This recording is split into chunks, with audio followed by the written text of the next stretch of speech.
দুটা তিনটা ল্যান্টা ল্যান্টা লোক বাঁশখালীর বলছে, ওদের বাড়ি বাঁশখালীর বলছে।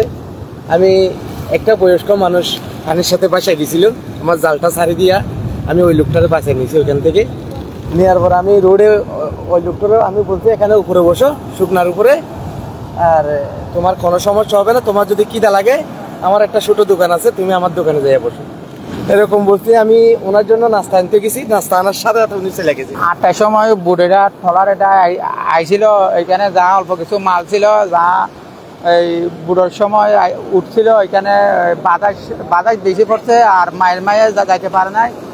আর বেশি বাতাসের সময় মধ্যে ওই বুড়েটা এইখানে খাঁচার নাগিয়ে মাইরা দিছে, যা ওই লার বাতাসে যেটা বুড়োতে ফালাই দিছে। লোকজন স্থানীয়রা যারা পাইছে তারা নিয়ে গেছে।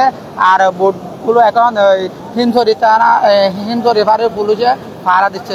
মানে এতটা 1 বস্তা পাইছে, কি মানে 2-5 কেজি পাইছে, কি 2 বস্তা পাইছে, সবগুলো মানে 20 বস্তার মতো হবে।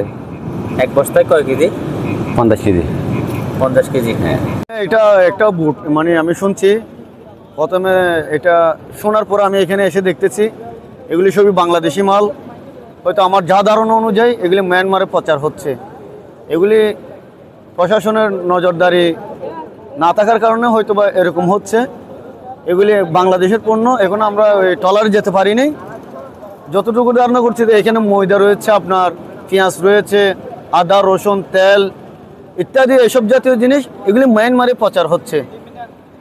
আমার যা ধারণা আর কি, এটা মায়ানমারে পাচার হচ্ছে। আসতেছিলাম বড়ছাড়া থেকে, তখন দেখি অনেক মানুষের হাতে পেঁয়াজের বস্তা, আদার বস্তা, ময়দার বস্তা এগুলো ছিল। এগুলো অনেক মানুষের কুড়াই পাইছে নাকি এখান থেকে, এখন নাকি এখানে আরও উপস্থিতি আরও অনেক মাল। এটা আমার মনে হচ্ছে, মনে করেন এটা কোথাও আমার মায়ানমারে পাচার দিচ্ছে মনে হয়। এখান থেকে মনে করেন যেহেতু সাগরের ঢেউ এখন বেড়ে গেছে, তার জন্য হয়তো ওনারা ঠাই না পেয়ে এদিকে বুট দেখি আর জাল দেখি, বুড়ো জাল আসছিল, জাল ভাই গিয়া জাল আমরা ধরছি।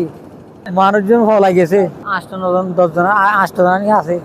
তো দেখতেছি এখান থেকে কেউ বস্তা নিয়েছে, কেউ মানে 4-5 জন লোক বস্তা নিয়ে যাচ্ছে, আর কিছু কিছু মানুষ দূরে পালাইতেছে।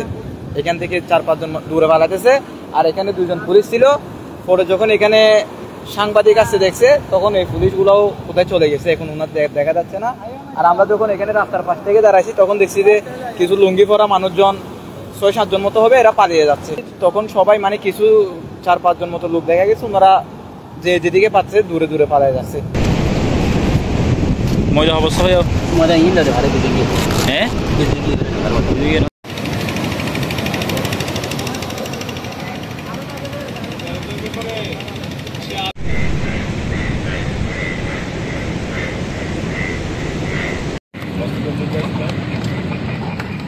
নদী অন্য হয়ে যাবে না।